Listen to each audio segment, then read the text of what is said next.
Title says it all. I might not. I don't even have to say anything outside of what the title says.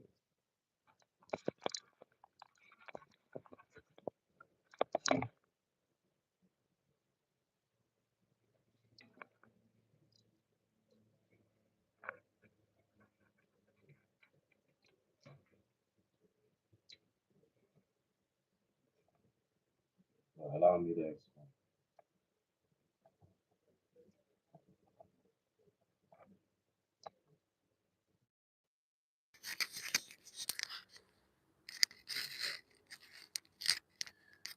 What do I mean by you're a traitor to God? Well, I was thinking, so many people do bad things. So many people do evil things. So many people are not nice, right? And instead of being held accountable, instead of being corrected or being judged or shunned or anything being done to show yourself and the Most High, whatever you want to call it, God, the universe, whatever. I put God in quotes because I want you to use whatever you refer to your God as, whatever you refer to God as. Or you refer to God as Mother Universe, Mother Earth, just God in general, Jesus, Yeshua. God has many names, but God only has one dwelling place. God may have many names, but there's only one place that God dwells, and that's within. You can choose whether or not you want God to dwell within or you want God to dwell without. When you choose to have God dwell without, you will be looking without. You will be without, and you will be continuously searching outside of you to end up eventually without that God because you decided to not have God within. When you have God within, you go within. You can think and you're automatically within. You can dream and you're automatically within. You remember your dreams and you remember God. You remember the visions you see and you remember God. When you no longer have dreams, you no longer have God within. You have decided to have God without. You have decided to search and seek without, outside of yourself to find God and then to bring God within. So whatever you may potentially find could be somebody else's perversion, somebody else's fact, somebody else's truth of what God is. And it may sound quenchable to your thirsty heart because poison always sounds good to a thirsty heart. And you will bring that in, what you think is the truth, what you think is your truth, but it's somebody else's fact. It's somebody else's perception of their reality. And your thirsty heart is allowing it to come in. And once you allow that to come in, you no longer have that which you would already have within. Now you have something else. You have thrown away your mind and you have accepted somebody else's perception, right? You have accepted somebody else's reality as you threw your own reality away, right? And when you throw your reality away, you become naive to all the negative and the evils around you because you are programmed, right? And we are programmed so much so that we see when people do things bad or when people do negative, we get told to stay away from them. We get told that's just who they are. We get told that's how the world is. and then we go into the Bible, and then we go into studies, and then we go into all this scripture talk, and then we talk about the coming of the second coming of Christ. We're talking about the end times. We're talking about this, and we're talking about that. But all we ever accomplish is a bunch of verbal diarrhea. All we ever accomplish is a bunch of bad sociology that we're then incorporating into our lives, and we're carrying out our lives betraying ourselves, because that's not why we're here. We're here to reproduce and multiply. We're not here to divide and conquer. We're not here to destroy and be destructive. We're here to reproduce and multiply. We're here to come together and expand. We're not here to destroy and be divided. We're not here to be divided and conquered. We're here to come together as one. We might not be the same, but when we come together as one, and you look at the picture from a different angle, instead of looking at it from a first person point of view, when you look at it from a third person perspective, or a fourth person perspective, as in your third child, or as in your future children, you're going to see the beautiful rainbow that is you and me. And we will no longer be betraying God, and we will no longer be betraying ourselves, because what we seek and what we have found is already within. We didn't go without, because when you go without, you end up without. It's a trade-off. If you don't look within first, you won't have it. You won't think you have it within. If you think you have it outside of you, it's going to be something that's outside of you. And you don't understand that when you go without, you will be without, and you will end up without. So when you search and you seek within, you will always be within. And when you go within, every single thing that you seek and that you wish to find, you will think it. That's the realization that people don't. That's the catalyst that we lose when we go within. When we think about going within, everybody asks, how do you go within? What is going within? Going within is that thought. Going within is, what do you think when you close your mouth, when you close out the outside world, when you stop going outside to find things to put inside of your temple, when you stop going outside of yourself to find things to put within this divine temple, this divine vessel that houses your soul, which is infinite, that houses your being, which is an infinite well of knowledge, an infinite well of love, an infinite well of technology, an infinite well of evolution. When you go within, those thoughts that you have, that's God. Those thoughts that you have, that's the devil. Those thoughts that you have, those feelings that you feel inside, it's both balanced within you. And what you expel from within this vessel, that's either life or death. That's why they say we have the power of life and death within our tongue. Watch what you say. Think before you speak. I say think before you think, because the universe is listening. And as soon as you start processing that one thought, the universe starts manifesting that outcome. The universe starts manifesting that finish line, whether you choose or not to choose to run that race, whether you choose or not to choose to go down that road, whether you choose or not to go down that path. But you have to first go within. And when you go within, what you will realize to know that you are within is the thoughts that come. And that's when you have to be discerned. That's where you have to have discernment. You have to know, are those thoughts your thoughts? Are those feelings your feelings? Are those emotions your emotions? Who have you plugged into your ears?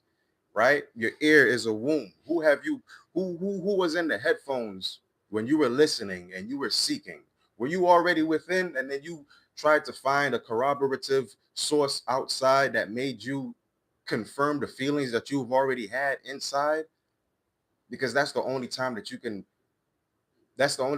will know if it's truly you or if it's truly somebody else that's inside of you, right? So when you go within and you have that feeling and you start dissecting that feeling and you start going within, so much so that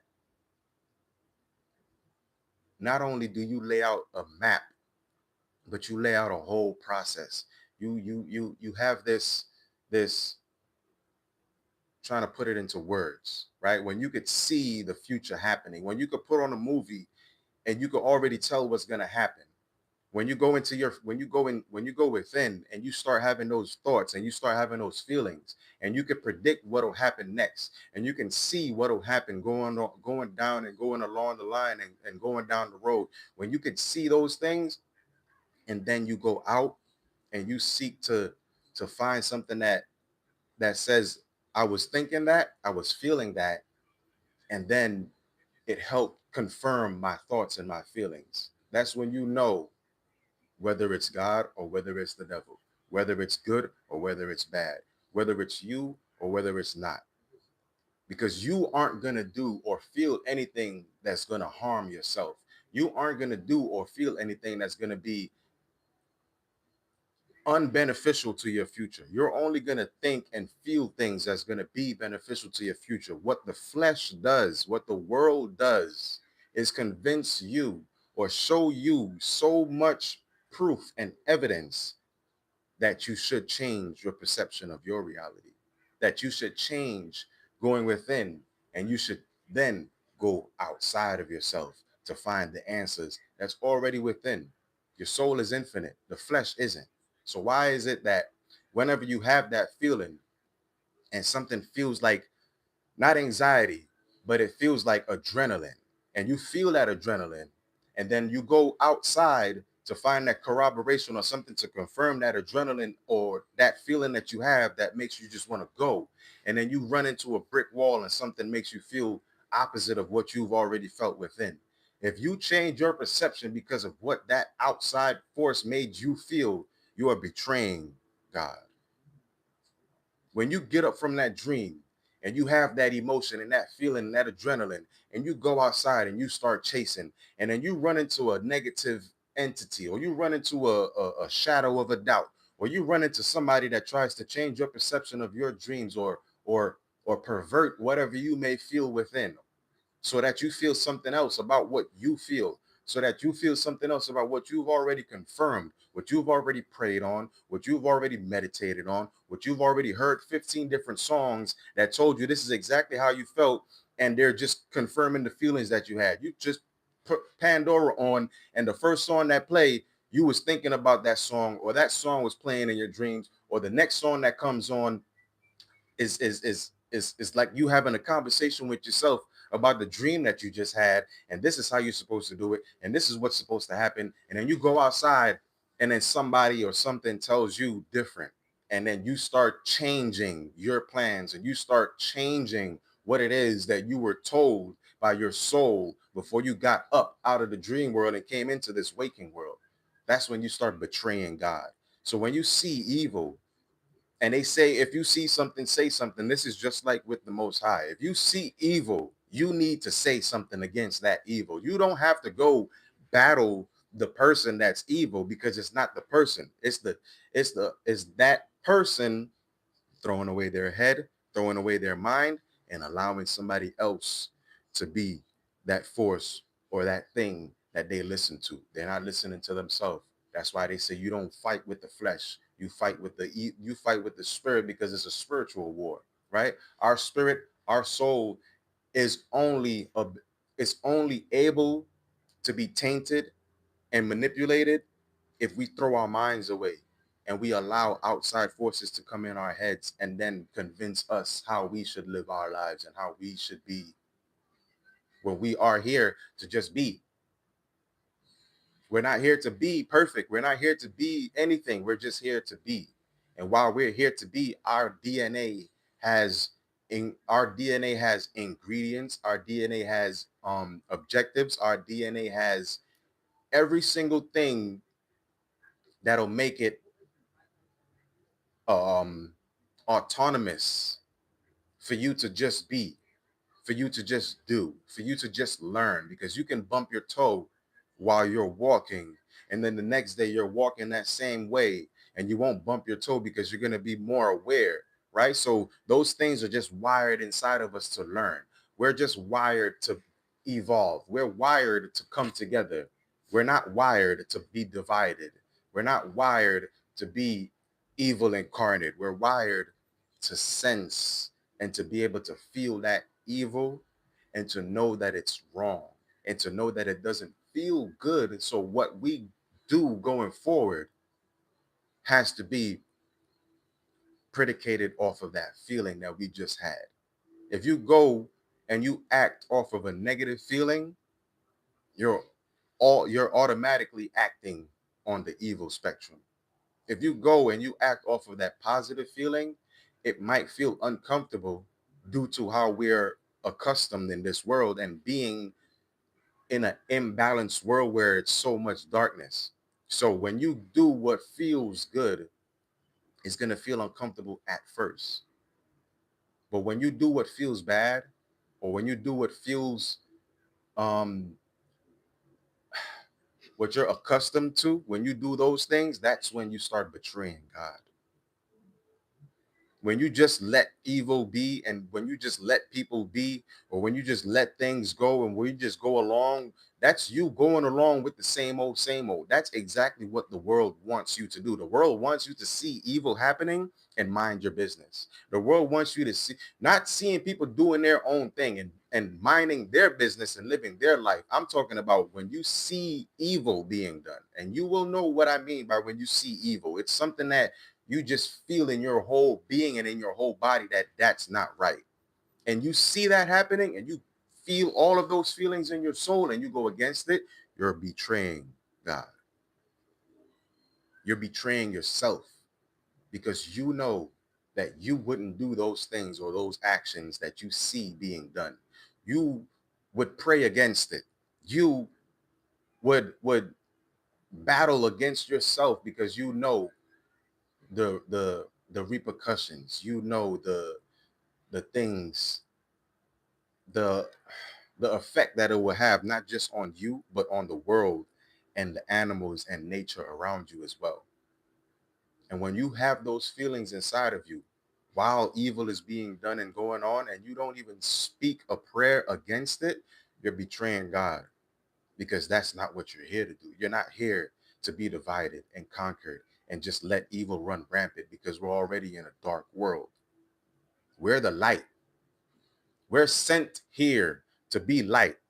So while you're here and you're not being light, and you're just dimming yourself and letting dark go run rampant, and you're not praying against it, speaking up against it, holding the line, you're betraying God. When you ignore evil, you can you can ignore two people fighting. You can ignore a whole brawl going on, because they're all choosing to do whatever the hell they're doing, right? Two people choosing to fight, people choosing to brawl, people choosing to be in gangs, people choosing to be in whatever they're choosing to do, right? But the thing is, when it's manipulation, when it's forced without informed consent, informed consent allows the person to then make the proper choice, because they'll know what the repercussions are of that choice, of that, next coming up action, or whatever the hell comes up next. They're going to know the repercussions of that action, because they have informed consent. That's why you have dreams about the life you live. That's why you have visions about the things that you do. That is the Most High giving you your informed consent.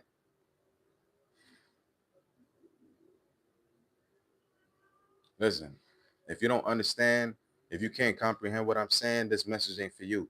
I'm not on the internet speaking for everybody. I'm not on the internet speaking to everybody. Just because you come across my message and it's not for you, or you don't understand what I'm saying, or you can't comprehend or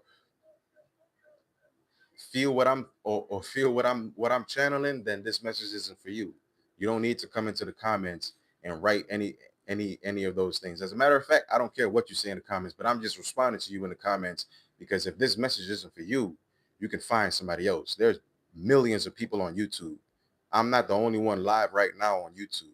I'm not the only one live on the internet right now. So you can go somewhere else and find somebody else's channel that's better suits you, right? You don't need to insult me talking about I'm smoking whatever and anything like that, because I'm not coming over to your platform. I'm not coming over to your profile or whatever it is you have going on and saying anything like that about you, right? I understand that's your job. Do your fucking job, right? Do your job, and I'll do mine. Right? This is what I'm talking about.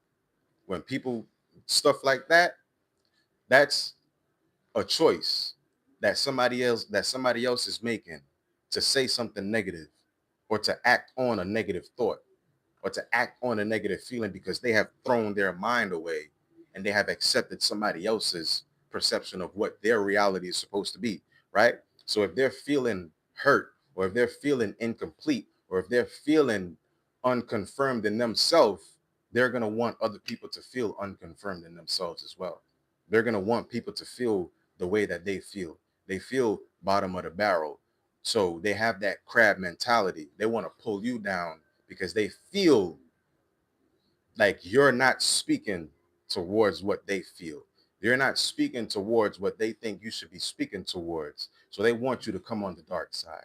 They want you to come onto the evil side and not say anything positive towards their negativity. They want you to be oblivious to all the shit and the bull hockey, like Kala like to say. They want you to be oblivious to whatever they have going on or whatever they're doing, so that way you can be confused about the light. This is what I'm talking about, right? When the negativity starts to come in, that's because you're almost where you need to be. When the negativity starts to come in, when the people starts when the masses start to sound different to what you have going on in your head, when the masses start to sound different to what you're saying, that's when you know you're doing something right, because the masses and the few, right? We already know what the masses and what the few represent. That's why we respect the Marines, because it's the few, right? Few are called. Many are called, few are chosen. I think it's few are called and even less is chosen, because there's so many people out here that don't even know themselves. So they're easily manipulated by the dark. They don't even know what light is, even if they stare directly into the sun. They'll think that it's bad, that the sun is so they those same people think that it's bad when the sun is shining very hot outside. Those same people think that it's bad when the rain is falling. Those same people think that. The same dark people, they think that it's bad that it's raining. And those same dark people think that it's bad that the sun is shining. Those same people wonder why the hell you're smiling and why you're so happy for what you have to celebrate, because they don't have anything to celebrate. And they have betrayed God. They have already betrayed God. So they want you to betray God as well. They want you to be negative and be divided like they are divided. They have been divided from their body and their soul. So they have been conquered by evil. When you feel uncomfortable around societal norms, you have not been betrayed. You have not betrayed God. You're feeling that friction because you're being combated by people who have betrayed God. So they're giving you that negative feeling. They're irking and disturbing your soul. It's a saying that we say in Trinidad, right? They harass your soul because they want your soul to be in disarray. You might think you're not in disarray, but then you start getting those negative feelings. Then you start getting those vibrations that don't feel in uniform or in unity with life. It feels combative towards light and life, and it feels like some dark shit, or it feels like some negative shit. Those are the people that already betrayed God, and they want you to betray God too, because they want you to feel as bad as they feel. They want you to argue with them because they want to pull you down to the depths and into hell where they reside. And if you ignore them, they try harder, because they don't think that you should ignore them. They think that you should give them the attention, because they think that you are not who you say you are. They have betrayed God, so they want you to betray God too. They want you to know, and they want you to feel that negative, that evil, that dark, that despair, that feeling of lack, that feeling of inadequacy. They feel inadequate because they have betrayed God.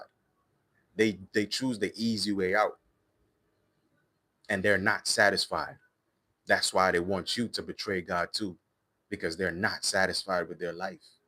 And you are satisfied with your life because you refuse to betray yourself, and you refuse to betray God, and to go on and to continue on with the same old, same old. You refuse to go along with societal norms, while society is constantly sending bots and NPCs and fake profiles. Like, they have a whole factory of phones being ran on a program that's being coded by a few people.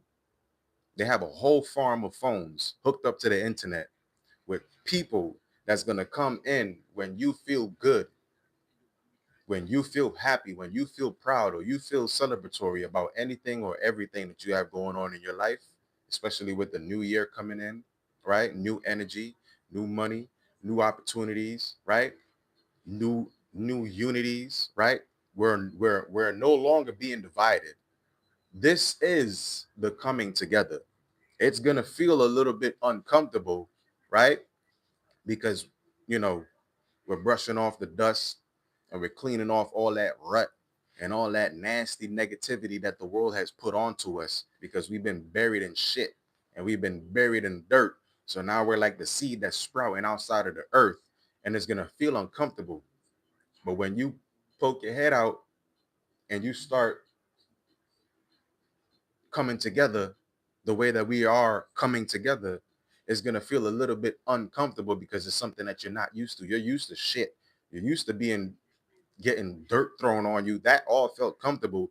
But now that it's not happening, and you're actually breaking through the earth and feeling the light, you're able to open your eyes and look around and see, look at how many of us are actually here. It's not as dark as we thought. They say that it's not many of us, but I'm telling you, less is more. There's plenty of us. Don't betray God. Don't betray yourself.